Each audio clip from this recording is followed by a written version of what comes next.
Let's read verse 26, and we'll go all the way down through at least verse 28. Paul writes, speaking of Epaphroditus, for he has been longing for you all. Listen to the emotive language.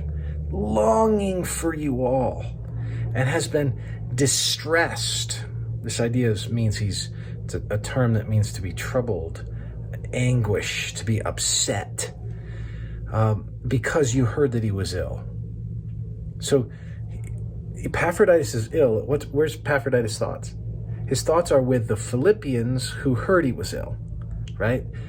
You get a sense that this guy has passion and compassion. Indeed, he was ill, near to death, but God had mercy on him. And then Paul tips the hand on his own affections for Epaphroditus, and not only on him, but on me also, lest I should have sorrow upon sorrow. I am the more eager to send him, therefore, that you may rejoice at seeing him, and that I may be less anxious. Interesting. It's just saturated. This language is just saturated with emotion, longing, distress, sorrow upon sorrow, eager, rejoice, anxious. I mean, this is all about high emotional investment. Years ago, there was a guy that left our church, and I kind of followed up with them about leaving the church, this particular individual. And when I called, he said, listen, it's nothing personal. It's nothing personal. And he was, in a way, kind of chiding me because he sensed that I was emotionally invested in the conversation. I wasn't getting angry. I was talking, and I was definitely invested in the conversation. That's the honest truth.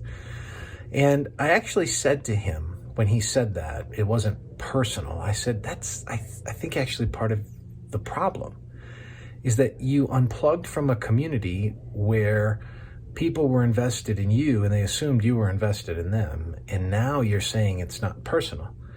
If uninvesting from a local church is not personal, then the investment wasn't much.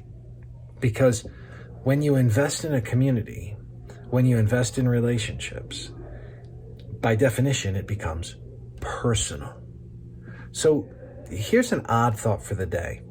Just a little something that picked up here in kind of on the wind of these relationships. Invest yourself. Invest yourself emotionally in relationships. Pour your life into people. Paul, you see this throughout Paul's letters. If you read 2 Corinthians, you see the investment in Titus and how he felt about Titus. You get this sense, you got it before about Timothy. He calls him son in the faith. You get it at the end of letters, like the end of 2 Timothy chapter 4, and as he talks about different people. He's invested. It's personal. All of him is poured into the relationships of ministry. Don't hold back your emotions. Sometimes we can be guarded because we think we're protecting ourselves and we're somehow going to make things more calculated. Ministry by its nature is personal. So my thought for the day is simple. Let it be personal. That's the nature of community. May the Lord encourage you and may you invest in people. Take care.